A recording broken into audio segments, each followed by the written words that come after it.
Food-NOVATION. Hello and welcome to Food-NOVATION.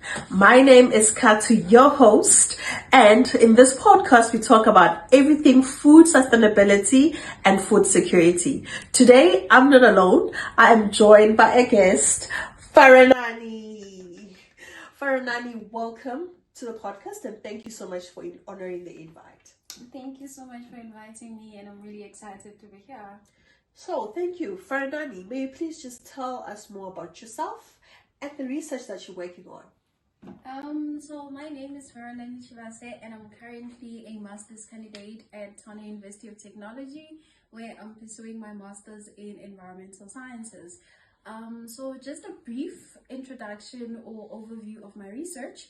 I am currently looking at the utilization of the brown locust, which is scientifically known as the Locustana pallidina, swarms in order to improve food security in South Africa. So the entire point of my research is trying to look into if we can utilize that locust species as a feed source, as a protein source in the production of animal feed. So you spoke about food security, which is one of the key things that we focus on this podcast. Can you please just briefly explain how then your research aligns with food security and what food security is? Let me start with just explaining what food security is in simple language. Basically, food security talks to the availability, the quantity of nutritious food. So my research aligns with food security because it does say on the title, and also because I am basically trying to see if there is a potential in using this locust species as feed source. And then when we have more animal feed, we then have more food for people because we feed on animals. So yeah. Wow, what sparked the research, the idea behind the research? What actually made you look at locusts, specifically brown locusts? So, Katu, there's actually two reasons. There is an academic reason and a personal reason. So, the personal background I have with this, the personal relationship, is the fact that I grew up in Limpopo, Venda, and I grew up eating locusts. So, when I started hearing about this research, it really sparked that interest in me. I'm like, oh my god, I can get to scientifically work with something that I grew playing with and eating. And the scientific or academic reason behind it is because the brown locusts are actually recorded to cause devastating impact during their outbreaks by eating through the agricultural lands, by eating through the grazing and pastures land. The types of crops they usually eat, it's recorded, it's usually the maize. They usually destroy pasture land, and we do need pasture land for grazing. So my interest for that was the fact that I'm trying to see that the way we need to find another way to manage them so that we can reduce the impact.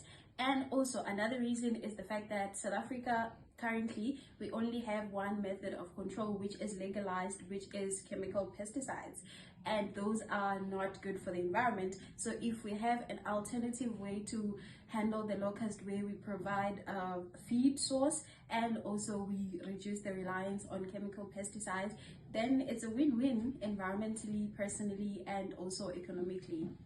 Thank you. And let's talk about the Sustainable Development Goals, right? So which Sustainable Development Goals align with your research?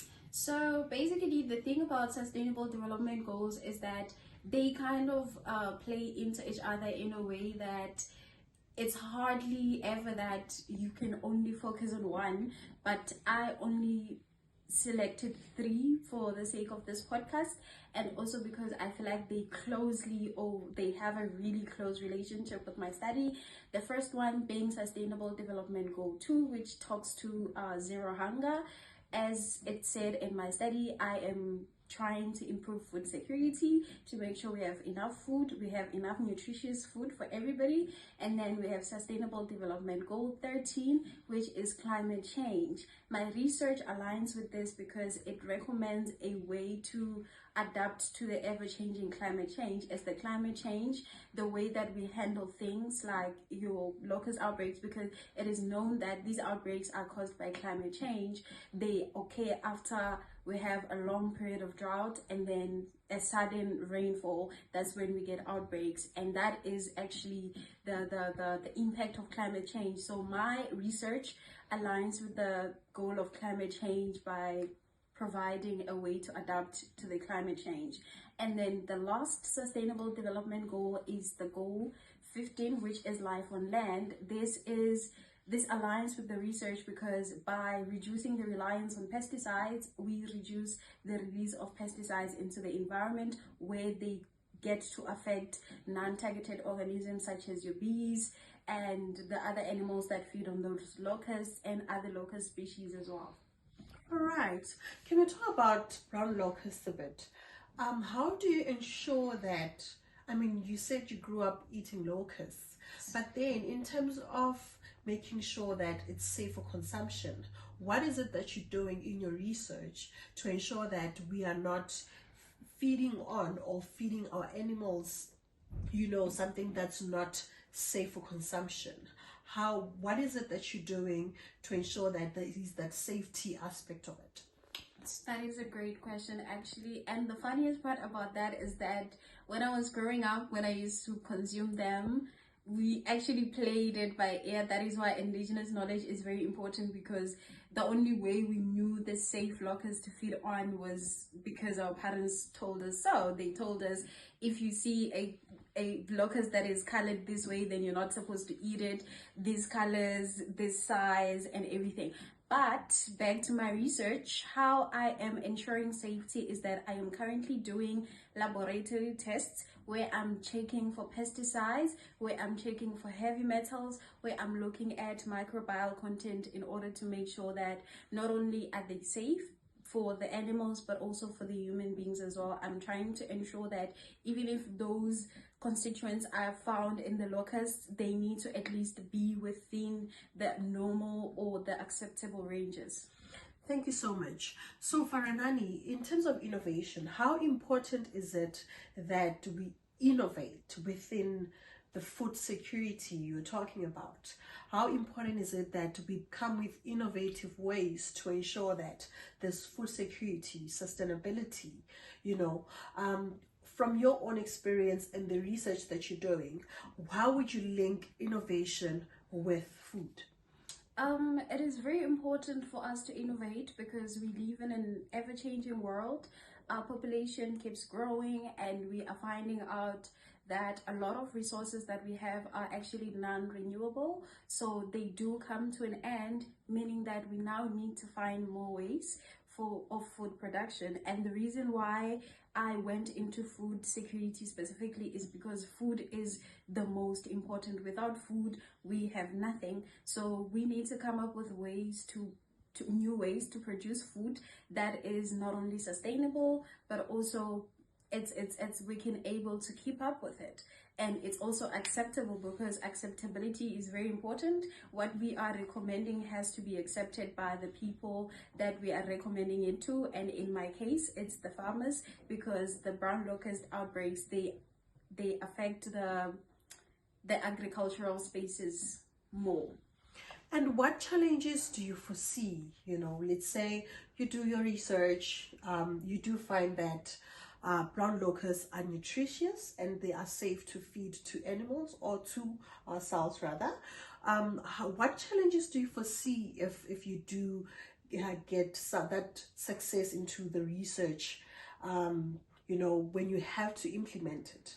And how do you think, as the viewers or people who are interested in making sure that we have food security and sustainability, what are the challenges and how can we assist you in ensuring that we overcome those?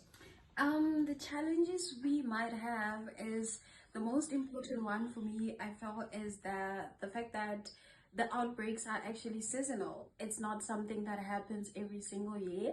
For example, with my study, I was supposed to have started laboratory tests last year, but we didn't get any swarms. We only got them this year, and even then it was only a few of them. It wasn't a lot. So a challenge we might have with that is the fact that we might have to wait for the outbreaks for us to have the desirable quantities for feed production. Another challenge would be acceptability. Obviously, not everybody grew up in that environment where the consuming of locusts was normal for them. So it might take a more structured and a more thoughtful way to convince people that this is an actual way of doing things, and it's sustainable, and it's desirable, because people want something to be attractive to them. People need to know that something will not only be good for their animals, but it will also make them money, because they will ask you. I've had farmers ask me, why would we do this? Because we already have the conventional feed that we are not having any problems with it. Why should we change to that? So that is also another way of trying to convince people that this is actually a good way of doing things. Thank you. That's very interesting. So let's talk about the impact your research, if it gets successful. What impact would it have in South Africa when it comes to specifically food security? How do you see it, taking away that, SDG 2, it talks about zero hunger. How do you see that being sustainable in the future and having an impact in South Africa specifically? All right. So the way that I see it being impactful is that one, obviously it will improve food security by making sure that we have an alternative way for feed. And another thing that we need to realize is that the conventional animal feed, such as your soybean, your fish meal, they require land and water and other resources to produce. So the locusts do not require as much resources as those conventional feeds do. So if the research does actually, if we do actually as scientists come up with ways to implement, which that is not my field of implementation unless I choose to pursue a PhD, and that's what I want to focus on, which it's still in the pots right now. We're not focusing on that. But back to the main point, we are going to be using less land, less water, and basically less resources when we are using brown locusts, because they're naturally occurring and they don't require as much resources, they don't require as much food for themselves as the other conventional feeds. So the way that I see it having an impact is through that. And also, again, there's also going to be more employment, because we're going to need people to work. If we have maybe we build a what do we call this, a firm, there's going to be people who are working in there. We're going to be empowering people, we're going to be empowering communities. And I think when we are doing one species of locust, it's also going to give way into other researchers to look into other species of locusts as well, or other insects as well, as animal feed. Interesting. So, Faranani, before we conclude, do you have anything you want to leave our listeners with? You are an innovative young woman, you have an innovative mind, very impressive. But what message can you give out to the listeners today? All right, so for other researchers out there, I would like to just advise you, or rather empower. I hope this session does empower you to look at other species of locusts or other insects in terms of animal feed, because as much as there is research out there in edible insects, a lot of it focuses on human consumption. So I hope this does give you an idea to look into animal feed. And we do this as people in STEM, women in STEM, men in STEM, everybody in STEM, and we make food because we need food as the population grows. Thank you so much for having me. This was really nice. Thank you, Faranani. And there you have it, listeners. So we can be food innovative, right? Food-Novation. So that's it for today. See you next time. Keep on being innovative, keep on being sustainable. Thank you so much.